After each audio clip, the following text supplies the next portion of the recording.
to Dragon HQ. This is Dragon Early Summer. So far we've talked about world building with dragons in mind. We've reviewed Fizban's Treasury of Dragons. And we've done a few explorations of individual dragons and the settings they live in. This is going to be one of those. Also, we are experimenting with Movavi to see if I can record onto it and maybe produce a little bit higher quality video.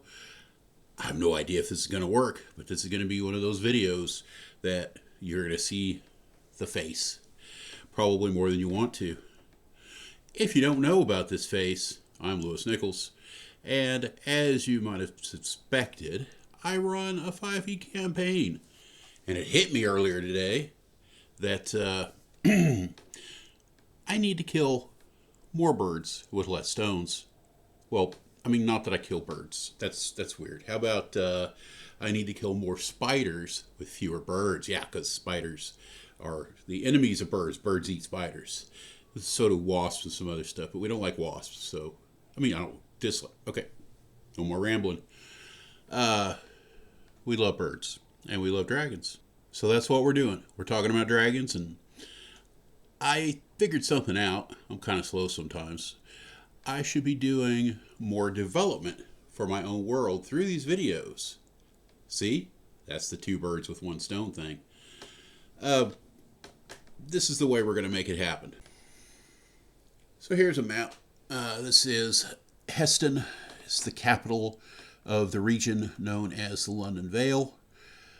Governed loosely at best by the Heston Authority. The Heston Authority is kind of an oligarchy. There are nobles backed by the divine. There are dragons. There are corporate interests. There are independent governments with the drow, with the dwarves, with the elves. A lot of the central cities are ethnically diverse. There is also a barbarian enclave. And there are trees, and more trees, and trees and mountains. Very tall mountains. One page in. I think I'm getting better at this. Get the hang of it already. I know you're impressed. Remember those mountains? One of those is Mount Regal. At 7,241 feet above sea level, Caloun Earthbar maintains a holdfast. The name of this little town is a Regal Caloun, often referred to as, are you ready? The Cadburry Crossing, due to its local geography. So let's knock out some numbers. Mount Regal, its highest peak, tops out at about 22,000 feet. For comparison, Everest is 29,000. From Cadburry Crossing, on a clear day, you can see Mount Wackenset from a few hundred miles away. This beast hits 45,000 feet in elevation. It's a fantasy world. Do fantasy stuff. Now, under Pellicar physics, it's no problem breathing at 7,000 feet. It is cold, and it is windy. So, there are dangers. There are environmental hazards. The local population is about 3,000 hardy souls. They're pretty isolated up there. Obviously, our dragons are going to be able to fly, but most people can't. They are somewhat evenly split between dragonborn, which are mostly gold, humans, dwarves, and elves. There are half-elves. The rest of the population is comprised of sentient automatons, better known in the D&D world as Warforged. There are tieflings, there are Goliaths, and there are tabaxi.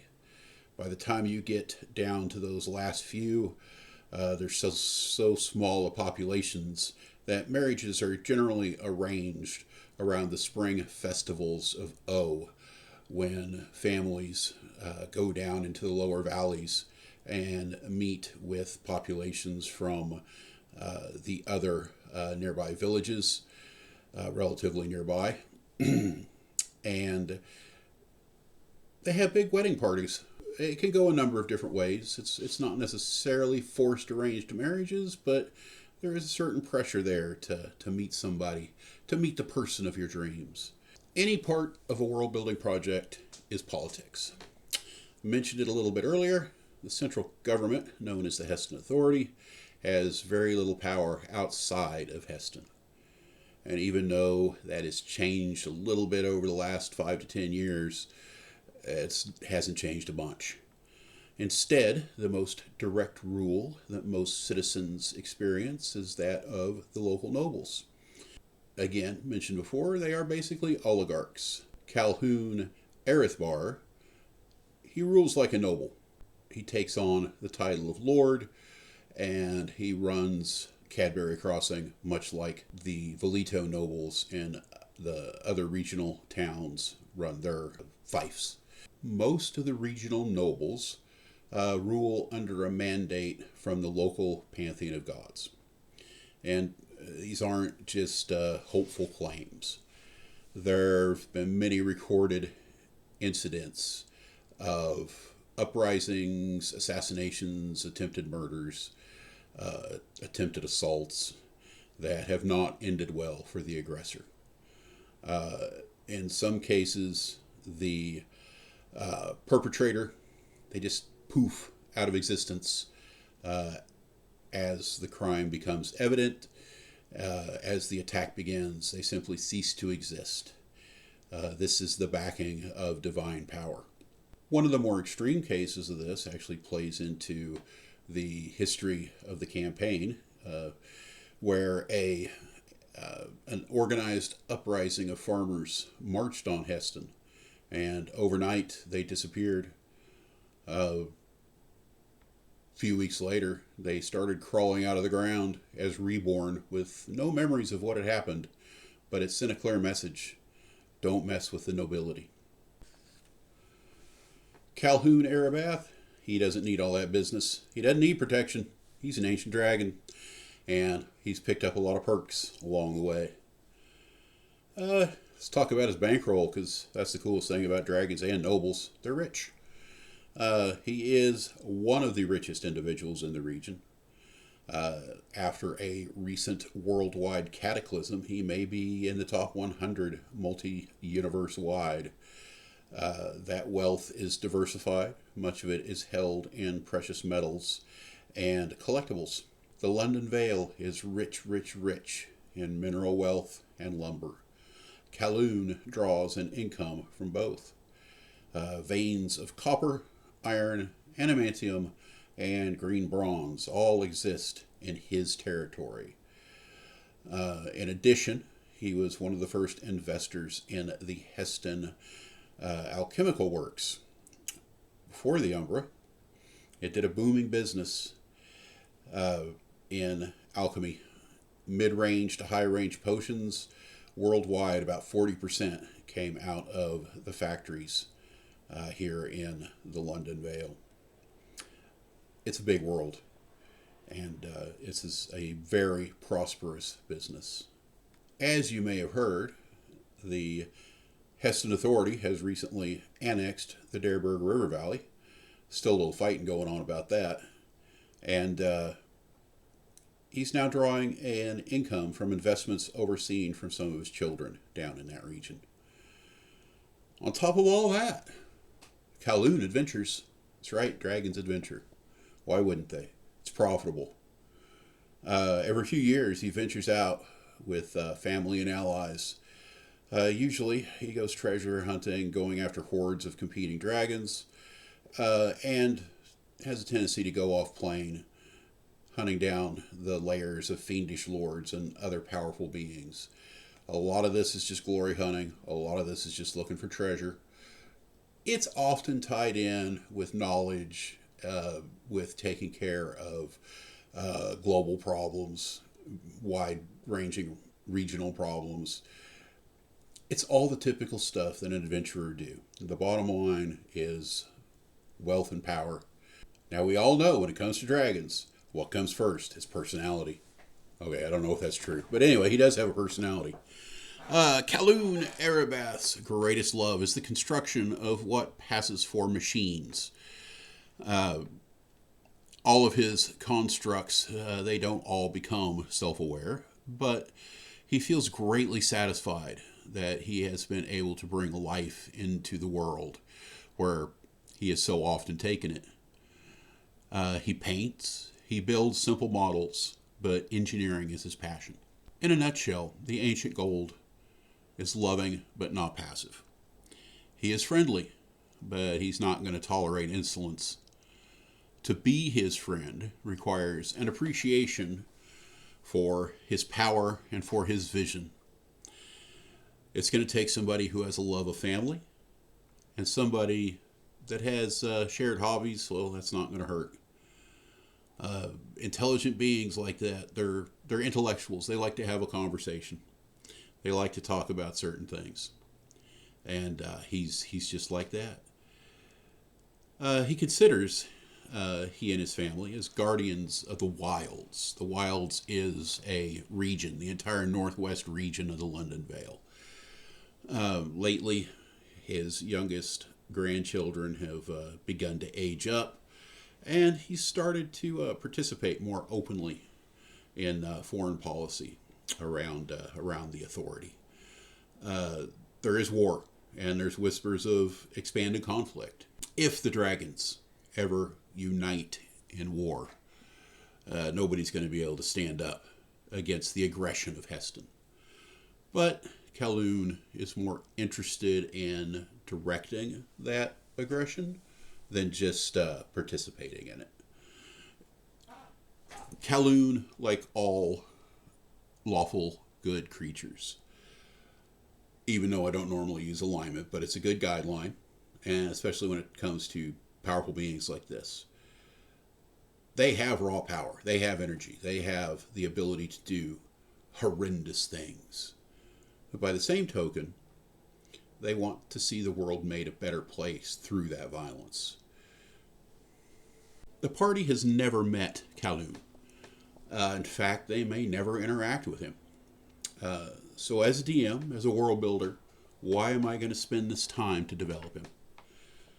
Why is it important that I envision the wondrous town of Cadburry Crossing, a place where the town hugs the mountainside at 3 terrace levels? At its edge, a waterfall tumbles 300 feet behind a wide bridge over a chasm. It connects to what the residents calls the lower city, where the great wheels turn, the sawmills and the tanneries and the vats, where lumber is cut for local use, where the hides of local wildlife is turned into clothing. It's a city of craftsmen with fine guild halls and taverns full of exceptional furnishings. Carved retaining walls protect the city from missteps that might send them for a tumble. Shops carry fur-lined coats fashioned from the animals of the slopes. Why does all that matter? Why bother? Well, for one thing, this is what we world builders do. It's what we think about. It's what flitters through our minds. And this is by far not the most ridiculous video I have ever done or will ever do. It's the reason that we world builders play Dungeons and Dragons. This is our outlet. We are the players that don't start thinking about characters, creative ways to do exploitive things by the rules. We're not the ones who think about amazing plot lines and role-playing.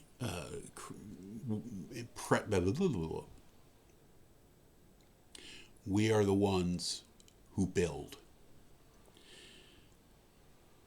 And we just tolerate players because we need somebody to populate our creations. Okay, just kidding. We like you guys. Anyway, we do it for you too. There's more to it though. These little side projects, they let us add detail to reinforce the tidbits that we've already introduced. This development might be something that you post in a campaign Discord. It's there for the players to consume, and it's there for them to avoid if they desire. For me, it's all reinforces the role that dragons play in the region. They're powerful. They're strong men. They're there, but they're also isolated in their little mountain retreats. Uh, but some do participate in a larger community, a larger economic system, and definitely politically. I want to develop the world so that when the party runs into a warforged, and I refer to it as a dragon forged, they understand the nuance. They know why. Uh, it adds a uniqueness to the setting. It makes the place feel lived in, and it gives the players options. Uh, they can seek out Caloun, uh, maybe just to enjoy the scenery of the village, or maybe they need his expertise as an artificer. Uh, Maybe they want to cultivate him as a quest giver. I run open world, and I mean, these are the kind of choices that players need to make if they're going to make the most of their experience. All right, what about Fizbins?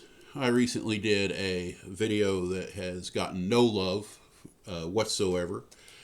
Pretty sure that YouTube has decided it doesn't exist, but it's a great resource. It's got me thinking. Let's lean into that source book a little bit for our last few words on development here. I've already stolen the name from page 34 of this book. It's got a great chart for coming up with dragon names.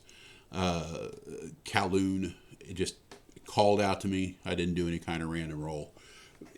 All these charts, I mean, you can do random if you want to, but pick what looks good to you. What else do we have? Off the first chart for gold dragons, we have an entry that reclusiveness is my filter. If someone lacks the motivation to overcome my barriers, then their matter is unworthy of my attention. That's great for Caloun. He lives 7,000 feet up on a mountain. It takes some effort to get to go see him. Now the other thing is, if you just teleport in, he's going to know. He wants you to make that ascent. You don't necessarily have to walk all the way around the world, but at least the last part of hiking up the mountain, he's going to appreciate it. Chart 2 reveals to us that he is a being of logic, that he will attempt to remove emotion from important decisions. I'm going to modify this a little bit. That is his ideal. That's what he wants to be. But ultimately, he's always going to favor his love of family and the community. He's going to choose what's best for them and choose it in his way. If he's being appealed to that, you've got to go stop this dread. Well, you know what? No, I don't. There's lots of other adventurers, and maybe I need to be at home to keep an eye on things here because this dread is about. So you can twist it, make it work for your DM for your world as a DM. Don't let the players make an end run unless you think that will be just as satisfying and entertaining, not just for yourself but for them too. There is a spellcasting chart in Fizbins. It's going to give him some more spells. The 2024 Monster Manual gives him Flame Strike, Guiding Bolt, and Word of Recall. He gets Zone of Truth from both sources. Fizbins also gives him Commune and Plane Shift. I really like it, giving him Plane Shift. It's what makes me think that he is a multiplanar adventurer. He also gets Bless and Slow and Gis. A few others too. If I really work him up in complete detail, I'm going to give him some more spells. Most of them are going to be his main action to cast, but I might work some stuff in to give him some legendary action spell casting too. I've made this guy very artificer adjacent. He calls himself an artificer. So things like Shatter, Wall of Stone, Stone Shape, the Bigby spells, guaranteed to go in his spell book, into his repertoire. I'm I'm probably making him a battlesmith with all the perks. Uh, I mean, just dragons are supposed to be one of the game's premier beings. So don't hold back, man. Don't hold back. Just envision your ancient gold dragon in a set of power armor and go wild. I guess that's it. The key to all of this is get some rest, decompress, relax, listen to some music, stay off the internet for a little while, stay off all those short videos that melt your brain. They're just there to make you mad. And then create. And what better realm to work within than the realm of dragons? I want to thank everybody for stopping by. I'm so glad that you could be here today. Each and every one of you is important to this world, and I am glad that you are in it. I hope you all have an amazing rest of the day. You deserve it. Cheers.